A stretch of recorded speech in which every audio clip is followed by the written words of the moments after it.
बिस्मिल्लाहिर्रहमानिर्रहीम। सवाल ये पूछा गया है कि मरने वाले शख्स की जो पेंशन होती है उसकी तकसीम का क्या तरीका होगा। आया वो भी उसी तरह तकसीम होती है जिस तरह बाकी माल विरासत तकसीम होता है, या उसकी तकसीम का तरीका कोई और होता है। तो याद रखिए, विरासत हर उस चीज को कहते हैं कि जो मरने वाले के मरते वक्त उसकी मिल्कियत में थी। यानी जो शख्स फौत हुआ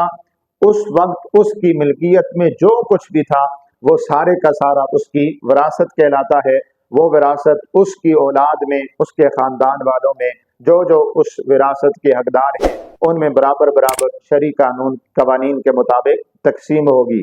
तो पेंशन के हवाले से यह है कि पेंशन की दो किस्में हैं।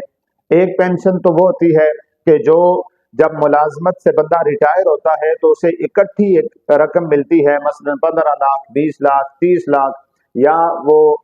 उस शख्स के मुलाजमत के स्केल के एतबार से वो इससे ज्यादा भी हो सकती है। तो ये जो इकट्ठी रकम उसे मिली है, ये अगर उस शख्स के पास मौजूद है, उसके अकाउंट में है या उसके घर में रखी हुई है, इसी दौरान वो मर जाता है तो उसकी ये जो इकट्ठी मिलने वाली पेंशन है, मसलन 30 लाख रुपए है, तो ये इसकी औलाद में उसी तरह तकसीम होगी जिस तरह उसकी बाकी विरासत का माल तकसीम होगा, उसकी जायदाद तकसीम होगी, उसका घर तकसीम होगा, उसका दीगर जो कुछ उसकी मिल्कियत में है वो सब कुछ जिस तरह तकसीम होगा, उसी तरह उसकी ये पेंशन जो उसे इकट्ठी मिली थी, इकट्ठी रकम की सूरत में, ये भी उसी तरह उसकी औलाद में और उसके जितने भी विरासत के हकदार लोग हैं उनमें ये बराबर बराबर तकसीम होगी।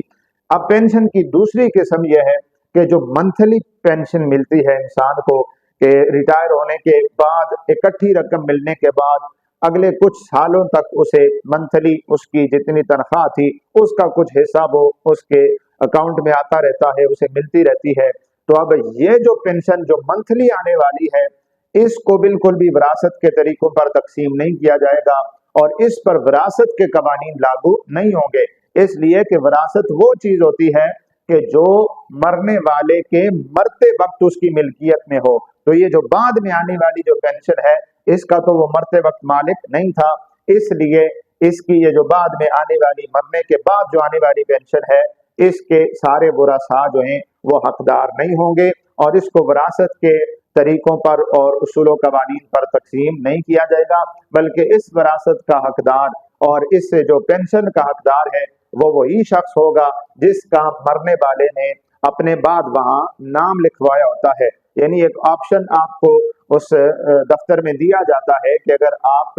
मर जाएं या आपके साथ कोई और मसला हो जाए तो आपकी जगह पेंशन कौन वसूल करेगा। तो फिर वो मुलाजिम लोग जो हैं वो अपनी जगह या अपनी बीवी का नाम लिखवा देते हैं, या अपने किसी बच्चे का नाम लिखवा देते हैं, या अपने वालिदैन में से किसी का नाम लिखवा देते हैं। तो उसने जिसका भी नाम लिखवाया हुआ है, अगर बीवी का नाम लिखवाया हुआ है तो उस पेंशन की हकदार बीवी है, बच्चों का नाम लिखवाया हुआ है तो जो निकलवाएगा तो वही उस पेंशन का हकदार होगा।